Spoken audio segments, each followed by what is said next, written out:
Raj Babbar Hindi film के मशहूर अभिनेता और आज की तारीख में राजनीति के मशहूर नेता हैं। भला इन्हें आज की तारीख में कौन नहीं जानता। जो नहीं भी जानते थे, इनकी राजनीति में आने के बाद लोग और भी बेहतर तरीके से जान गए हैं। आखिर राज बब्बर ने किस तरह से मेहनत किया कि आज वो इस मुकाम पर हैं। क्या आपको पता है कि इन्होंने किस किस तरह की मुश्किलों का सामना किया है? कितनी मेहनताना मिलता था, कितने सालों तक इन्होंने फिल्म इंडस्ट्री में जाने के लिए स्ट्रगल किया और अपनी मंजिल को पाया।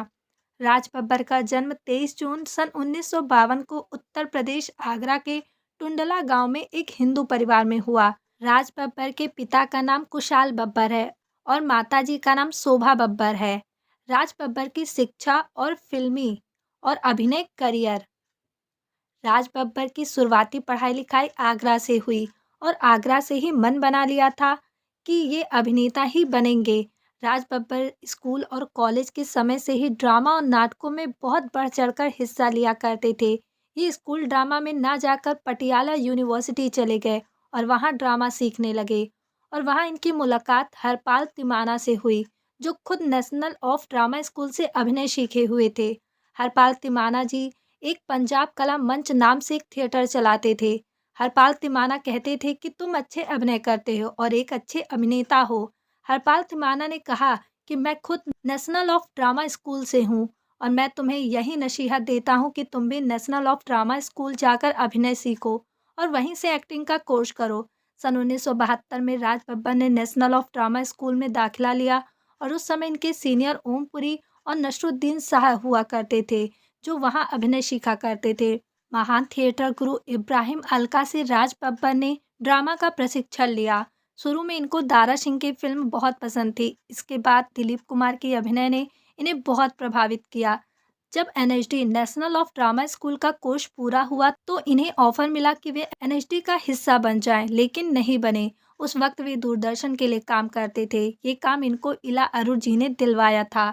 ये वो वक्त था जब किसी को यदि 25 रुपए महीने का मिल जाता था तो बहुत बड़ी बात होती थी और उस समय इन्हें 25 रुपए मिलते थे ड्रामा के और 5 रुपए रिहर्सल करने के। ये वो दौर भी था जब एक बहुत ही जबरदस्त अभिनेत्री नादिरा जहीर, जो जाने माने कलाकार सज्जाद जहीर की बेटी थी, राज बब्बर की शादी अभिनेत्री नादिरा जहीर से हो गई। अभी भी इनको फिल्मों में ज्यादा मौका नहीं मिल रहा था। एक वक्त था जब फिल्म फेयर माधुरी कॉन्टेस्ट हुआ करता था, जिसमें बहुत सारे प्रोड्यूसर्स एक नए लड़के और एक नई लड़की की तलाश करते थे और इसी प्रतियोगिता के माध्यम से राजेश खन्ना और धर्मेंद्र जी फिल्म इंडस्ट्री में घुसे। बदकिस्मती से जब राज बब्बर का नंबर आया तो सरकार ने कुछ पाबंदियां लगा दी थी बड़े बड़े प्रोड्यूसर पर कि वे इन्हें लेकर छोटे छोटे बजट की फिल्में नहीं बना सकते थे। राज बब्बर फिर भी लंबे समय तक रंगमंच से जुड़े रहे। नाटक करते करते तब इनके सबसे अच्छे दोस्त शंकर सोहेल ने बड़े फिल्म मेकर और मशहूर प्रकाश मेहरा से मुलाकात कराई। उस वक्त बड़े फिल्म राइटर सलीम जावेद की जोड़ी और रमेश सिप्पी एक बड़ी जबरदस्त फिल्म बना रहे थे, जिसमें राज बब्बर को चुना गया था। इसका नाटक देखा था सलीम जावेद ने। इससे पहले इनका स्क्रीन टेस्ट किया गया। राज बब्बर का स्क्रीन टेस्ट दिलीप कुमार को दिखाया गया। दिलीप कुमार बहुत खुश हुए, रमेश सिप्पी भी बहुत खुश हुए, लेकिन बाद में किसी कारणवश ये किरदार अमिताभ बच्चन को दे दिया गया। इस फिल्म का नाम था शक्ति। ये फिल्म हाथ से निकलने के बाद प्रकाश मेहरा ने राज बब्बर को फिल्म नमक हलाल के लिए साइन करना चाहा, लेकिन ये फिल्म भी इनके हाथ से निकल गई। ये रोल शशि कपूर को दे दिया गया, लेकिन प्रकाश मेहरा ने राज बब्बर से वादा किया कि वो 1 वर्ष के लिए रहने का इंतजाम कर देंगे, क्योंकि प्रकाश मेहरा ने इन्हें फिल्म देने का वादा किया था, जो बाद में इन्हें कई फिल्मों से किसी कारणवश निकाल दिया गया था। राज बब्बर ने यह भी कहा, मैं आपका घर 1 वर्ष के बाद ही छोड़ पाऊंगा। वो 1 साल राज बब्बर के कठिन का दौर था, लेकिन उस दरमियान कुछ ऐसा भी हुआ कि राज बब्बर के भाग्य ही खुल गए। राज बब्बर को एक छोटा सा किरदार मिला जिस फिल्म का नाम था शारदा, जिसमें जितेंद्र थे।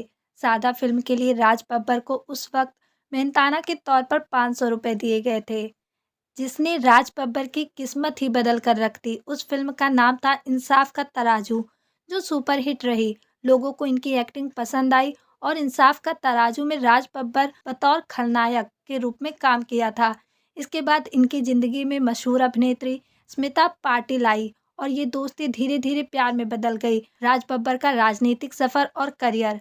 बब्बर सन 1989 में जनता दल का सदस्य बने और उसमें शामिल हो गए। सन 1994 से लेकर 1999 तक लोकसभा के सदस्य के रूप में काम किया। साल 2004 में बब्बर लोकसभा के लिए निर्वाचित हुए। किसी कारणवश साल 2006 में राज बब्बर को समाजवादी पार्टी से निलंबित कर दिया गया।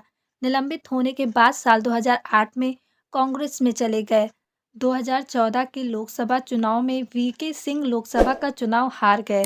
मार्च 2018 में राज बब्बर ने उत्तर प्रदेश के कांग्रेस कमेटी के अध्यक्ष पद से इस्तीफानामा दे दिया।